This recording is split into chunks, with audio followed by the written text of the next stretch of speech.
My name's Sarah, and if you told me 5 years ago that I'd be in the middle of a tech startup whirlwind with Alex, of all people, I'd have laughed in your face. Alex and I met in college, in one of those highfalutin business courses where everyone thinks they're the next big thing. From the get-go, Alex and I were at each other's throats, competing for grades, internships, you name it. Think you can beat my presentation, Sarah? Alex would tease, leaning against the classroom door with that annoying smirk. Watch me, Alex. I'm not just going to beat it, I'm going to make you wish you never stepped up. I'd fire back, my words a mix of jest and determination. That was our thing, always pushing each other to be better, but never admitting it was actually helpful. It wasn't until a group project forced us to work together that things shifted. We found our rhythm, a balance between his bold ideas and my attention to detail. One night, while cramming for the project, we ended up sharing more than just notes. You know, Sarah, I always thought you were just a pain in my ass. But you're actually kinda brilliant, Alex confessed, his guard down for once, as we sat amidst a sea of papers and empty coffee cups. Kinda brilliant? Please, I'm the best thing that's happened to this project. But yeah, you're not too shabby yourself, Alex, I said, the words feeling foreign but honest. That project was a turning point. Our bickering turned into brainstorming sessions, and before we knew it, we were more than just competitors or even friends. We were in love, talking about futures and dreams in a way neither of us had dared before. One evening, just as the sun was setting, casting a golden glow over the campus, Alex turned to me with an idea. What if we don't just dream about making something of ourselves? What if we actually do it? Together? You mean, start a company? You and me? I asked, the idea sounding crazy but thrilling. Yeah, why not? We make a good team, Sarah. We could make this work, Alex said, his eyes alight with the kind of passion I'd come to admire. I couldn't help but laugh, the sound echoing in the emptying quad. All right, Mr. Big Shot. But if we're doing this, we're doing it my way. No half-assing it. Deal. But I'm the director, Alex quickly added, that familiar smirk returning. Fine, Mr. Director.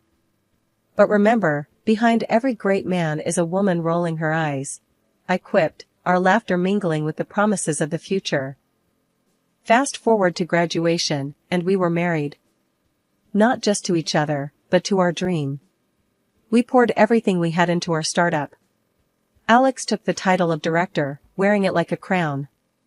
Part of me found it endearing, his childlike excitement at being able to call himself a director. I knew the title meant the world to him, not for the power it held, but for the status he thought it brought. Our little company started to grow, our dreams slowly turning into reality. It was hard work, longer hours than either of us could have imagined, but we were doing it. Together. Our little startup was like a newborn, demanding all our time and attention. Alex and I were in it elbow deep, trying to juggle a million things at once. It was during this chaotic dance of meetings, coding sessions, and endless coffee runs that Emily walked into our lives. We hired her on the spot. It wasn't just her confidence, it was her energy. She was like a live wire, ready to electrify our startup and push it into the spotlight. And that's exactly what she did. Emily wasn't just good at her job, she was phenomenal. Her campaigns were creative, edgy, and exactly what we needed. But it wasn't just her work that stood out, it was her personality. She was funny, quick-witted, and fit right into the little family we were building at the company. It was easy with Emily. She had this way of making everyone feel at ease, a magnetic personality that drew you in. But there were moments when I caught a glimpse of something else, a sort of loneliness that she masked with her humor. One day, while we were brainstorming in the office, I decided to broach the subject. Emily, how come someone as awesome as you is still single? Not prying, just curious. Emily's smile faltered for a second before she shrugged, her usual brightness dimming. Guess not everyone's as lucky as you, Sarah. Finding a guy like Alex? That's like striking gold. Her words were offhand, but the undercurrent of bitterness was unmistakable. It caught me off guard, stirring an unease I couldn't quite place. Hey, there's plenty of gold out there. Just gotta know where to look. I tried to lighten the mood, but Emily just shook her head, the topic clearly closed for discussion. As the days turned into weeks, and the weeks into months, our little company began to take shape. Emily's campaigns were bringing in clients, and our product was gaining traction. But it wasn't just the business that was growing, our relationships were too. Emily had become an integral part of our lives, blurring the lines between work and friendship. It was a golden time, filled with hard work, harder laughs, and the feeling that we were on the brink of something great. Emily, with her talent and fire, had become more than just an employee. She was a friend, a confidant, and a crucial part of our dream. As our startup began gaining momentum, I noticed a shift in Alex's focus. It wasn't the company that kept him busy, but rather, the pursuit of the perfect business suit or the latest model car. His obsession with appearances had always been a quirk I tolerated, but now it seemed to take precedence over the hard graft our company required. Alex, don't you think there's more to focus on right now than another suit? I asked him one morning, finding him browsing through an online luxury store during work hours. Come on, Sarah. You know how it is. Looking the part is half the battle in business. Life's too short to deny myself the finer things, he retorted without looking up, his attention fixed on the screen. I shook my head, exasperated. Sure, but maybe the other half of the battle is actually running the business? You know, the one we're trying to build here? He finally glanced up, offering a half-smile that was meant to disarm. Relax, Sarah. Everything's under control. A director needs to look sharp. It's good for morale. His nonchalance irked me, but I decided to let it go. There were bigger battles to fight, especially with the unsettling rumors that had begun to circulate around the office. One late evening, I was burning the midnight oil in the office when I decided to take a break and grab some coffee. As I neared the break room, I caught snippets of conversation that made me freeze in my tracks. Saw Alex and Emily cozying up in the marketing suite yesterday. Didn't look like any work meeting to me, one of our developers muttered, unaware of my presence. Yeah, there's definitely something going on there. They've been spending a lot of time together after hours. Another chimed in, their tone laced with gossip. I felt a lump form in my throat. My initial instinct was to brush it off as baseless office chatter, but the seed of doubt was planted. With a heavy heart and a mind swirling with questions, I retreated back to my office, the coffee forgotten. The next day, I decided to confront Alex. I needed to hear his side, to clear the air. Finding him in his office, leaning back in his chair with that all-too-familiar smirk, I didn't waste any time. Alex, we need to talk. There's talk going around about you and Emily. What's going on? My tone was more confrontational than I intended, my emotions getting the better of me. Alex's smirk faded, replaced by a look of confusion. Talk? What talk? Sarah, you know me. Why would I do anything to jeopardize what we have here? His words were meant to be reassuring, but there was a stiffness to his laughter that didn't sit right with me. I want to believe you, Alex, but the rumors. They're not just going to go away. People are talking. People always talk, Sarah. It doesn't mean we have to listen. Emily's a crucial part of our team, nothing more. You think I'd risk our dream for a fling? Alex's voice was firm, his eyes meeting mine in a challenge. I wanted to believe him, to brush off the rumors as just that, rumors. But the nagging doubt lingered, casting a shadow over our conversation. All right, Alex.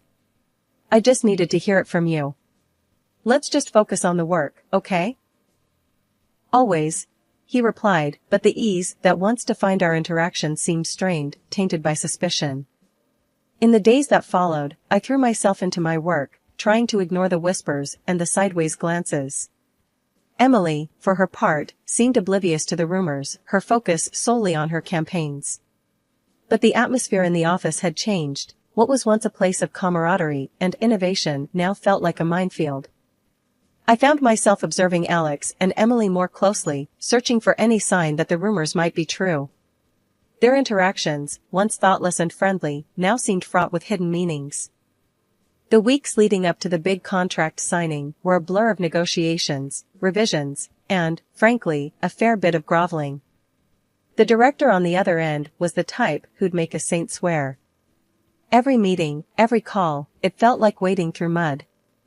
But the payoff? It was going to be huge. This deal was our ticket to the big leagues, a chance to level up our startup in ways we'd only dreamed of. So, I buckled down, ignored the growing pile of laundry at home, and let takeout containers become my primary diet. Look, I know he's a pain, but if we land this, it's game changer, I told Alex during one of our late-night strategy sessions. Yeah, if he doesn't drive us insane first, Alex replied, his eyes glued to his laptop. Emily chimed in with her usual optimism. We've got this. Sarah's been crushing it. He's practically eating out of her hand now. I wasn't so sure about the eating out of her hand part, but we were close, damn close. And when the day finally came to ink the deal, the sense of anticipation in the office was electric. The annoying director, somehow less irksome with a pen in hand ready to sign, was there alongside us, a necessary evil in our path to victory. The moment the contract was signed, the atmosphere shifted from tense anticipation to outright celebration. Champagne bottles popped, and glasses clinked, the sound of success ringing loud in the lobby of our little startup that could. Alex, with that director by his side, stepped forward to address the crowd. I want to take a moment to recognize the incredible effort that went into making today possible. Alex started, his voice carrying over the buzz of conversations. Sarah, in particular, has been instrumental in getting us to this point. There was applause, a few cheers, and I allowed myself a small smile. Maybe all the stress was worth it after all. But then Alex's smile turned into something I couldn't read, a mix of smugness and something colder. Which is why it's even harder to announce that as of today, Sarah will no longer be with us. The room fell silent, the kind of silence that sucks the air right out of you. What are you talking about, Alex? I managed, my voice sounding foreign to my own ears. As the director of this company, I've made the decision to let Sarah go. We're moving in a new direction, and it's a decision I've not made lightly, Alex continued, his eyes avoiding mine. The confusion was palpable, the shock of his words echoing off the walls. My heart hammered against my ribs, a mix of disbelief and rising fury taking hold. You can't be serious. After everything, you're firing me? From my own company? My voice was rising, the outrage clear. The room spun, faces blending into a mosaic of shock and sympathy. This wasn't how it was supposed to go. This deal was meant to be our triumph, not my downfall. Everyone's eyes were on us, shock painted on every face. But Alex wasn't done. With a coldness I'd never seen in him, he added. And, there's more. I'm filing for divorce, Sarah. This has been a long time coming. Before I could even process the words, Emily, the so-called friend and our advertising executive, stood up and wrapped her arms around Alex. Her laughter sliced through the silence, a sound so out of place it felt surreal. I've known Alex way before you did, sweetie. Emily gloated, her eyes locked on mine, filled with a triumph I couldn't comprehend. All this, your little dream company, was just part of our plan. You were just a stepping stone. The room spun.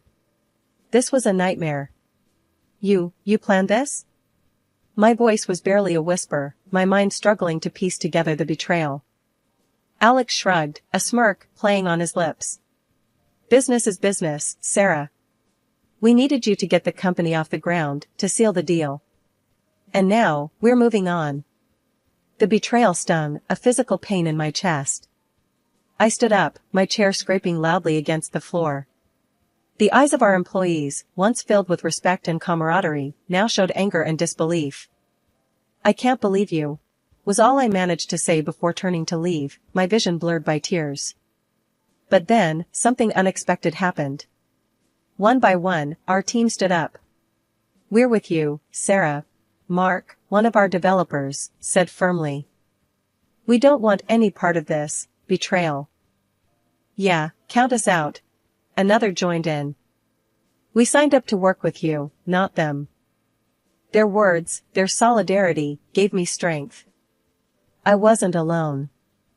As we all walked out together, Alex's voice echoed in the now empty lobby, calling out in a futile attempt to make them stay. In the end, it was just Alex and Emily left standing in the lobby of the company I built. Their victory was hollow, their future uncertain. We gathered in my small living room, a makeshift war room, surrounded by whiteboards and laptops. The air was thick with the smell of coffee and the buzz of ideas bouncing off the walls. "Okay, team, we're at square one again, but that's not going to stop us," I started, my voice firm, trying to project confidence I was still mustering up. "We've got the talent, the drive, and most importantly, we've got each other." Mark, ever the pragmatist, was the first to speak up. "Right, we've got heart, but we also need a solid plan. What's our angle? What are we bringing to the table that's different this time?" Lisa, who had always been the creative spark, jumped in. "We need to innovate. Remember those ideas we thought were too out there? Now's the time to bring them to life. No holding back." The room nodded in agreement, the energy shifting from uncertainty to excitement. It was clear we were all in, ready to take risks we'd previously shied away from. "And what about Alex and Emily?"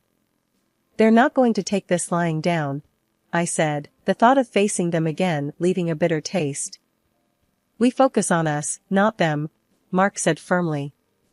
"We build something so good they won't be able to touch us. Let them play their games. We're here to win." The room erupted into a chorus of agreement, the resolve in each voice stronger than any doubt or fear.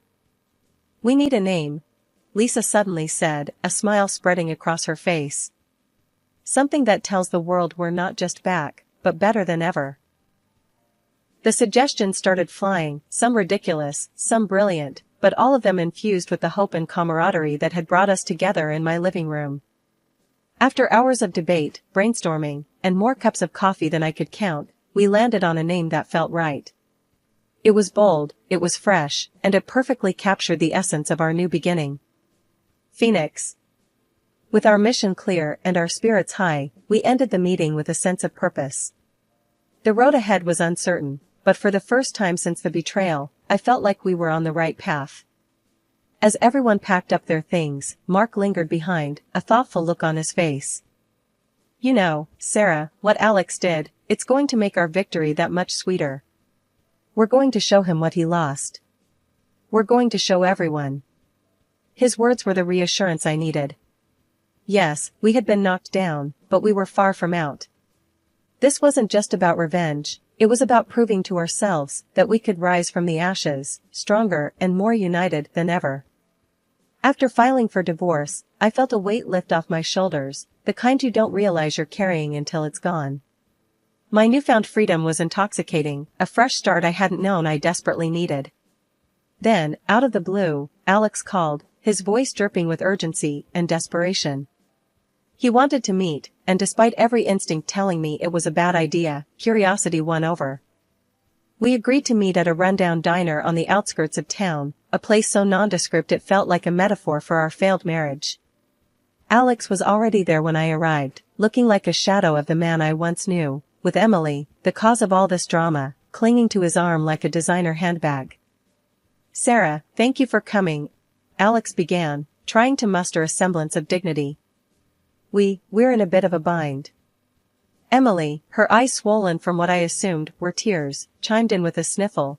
"The deal, Sarah, the big deal we were all so happy about, it's gone. Cancelled." I couldn't help it, laughter bubbled up from within me, echoing off the dingy diner walls. "Oh, let me guess, the contract that anyone could cancel within 14 days? That one?" I managed between fits of laughter. Their faces were a mix of shock and embarrassment. "How did you?" Alex stammered, unable to finish. The director, the one you found so annoying? Turns out he has a thing against working with backstabbers, I said, my grin widening. The look of defeat on their faces was almost enough to make me feel sorry for them. Almost. Then, Alex, ever the opportunist, tried to salvage what little he could from the wreckage. Sarah, where did you get the funds for your new venture? Legally, I'm entitled to half, he said, desperation seeping through his feigned confidence. The audacity of the man was almost impressive. I laughed, harder this time, the sound bitter. Alex, dear, I've been making money long before you decided playing director suited you. I was a genius when you met me, and I'll be a genius long after you're just a footnote in my success story. Their faces were a picture of realization, the truth finally dawning on them that they had underestimated me at every turn. Standing up, ready to leave this chapter of my life behind, I looked them both in the eye. Good luck, you too. Something tells me you're going to need it far more than I ever will. As I walked out of the diner, the sun broke through the clouds, bathing the world in a warm, golden light. It felt symbolic, a sign that despite everything, I was on the right path. In the days that followed, I threw myself into my work, my new company, becoming a beacon of hope and ambition. The team and I worked day and night, our shared vision fueling us forward. Meetings with investors, late-night brainstorming sessions, and the relentless pursuit of innovation became my new normal. Each small victory was a testament to our resilience, a middle finger to those who had tried to bring us down. One evening, as we celebrated landing a major client, the team gathered around, beers in hand, the mood light and triumphant. Mark, ever the voice of reason, raised his glass. To Sarah, the toughest boss I've ever had the pleasure of working for. You showed us what it means to rise from the ashes. The team cheered, their support and belief in me more valuable than any deal or contract. Yeah, and to think, Alex and Emily thought they could take you down, Lisa added, laughter in her voice. I smiled, my heart full. Let them think what they want. We're here, we're succeeding, and that's the best revenge we could ever have. After everything that went down, I did the only thing I knew how. I built something new from the ground up. My new company wasn't just a rebound, it was a phoenix rising from the ashes, stronger and more vibrant than anything before. And the best part? My loyal crew was right there with me, every step of the way. We even managed to lock down a deal with the same partner company that bailed on Alex and Emily, proving that integrity and hard work do pay off. One day, as we were wrapping up a team meeting in our new, buzzing office space, Mark couldn't help but bring up the latest gossip that had been making rounds. So, have you guys heard?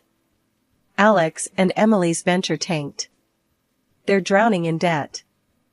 Lisa, always the one to find a silver lining, added with a smirk.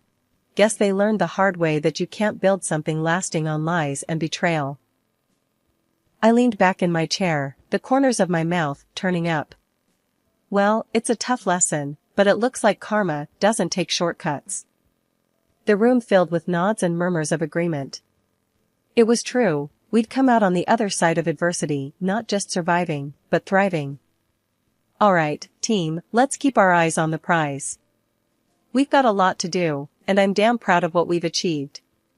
But this is just the beginning, I said, standing up, feeling the energy of the room lift even higher. As the team dispersed back to their desks, filled with a renewed sense of purpose, I couldn't help but reflect on the journey. Starting over wasn't just about proving Alex and Emily wrong, it was about proving to ourselves that we could overcome anything. Later, as I was getting ready to leave for the day, Mark caught up with me by the elevator. You know, Sarah, seeing Alex and Emily's downfall doesn't give me as much satisfaction as seeing what we've built here. This is real success. I smiled, looking back at the office where our team was hard at work, laughter and light filling the space. You're right, Mark. This is what success looks like. Not the failure of others, but the triumph of our own spirit. Stepping into the elevator, I hit the button for the ground floor. As the doors closed, I felt a sense of accomplishment wash over me. My new company was more than just a business, it was a testament to resilience, to the power of starting over, no matter the odds. And as for Alex and Emily? Well, their fate was a stark reminder that shortcuts and deceit never lead to lasting success. The real victory was here, in the hard work, the late nights, and the unbreakable bond of a team that had weathered the storm together.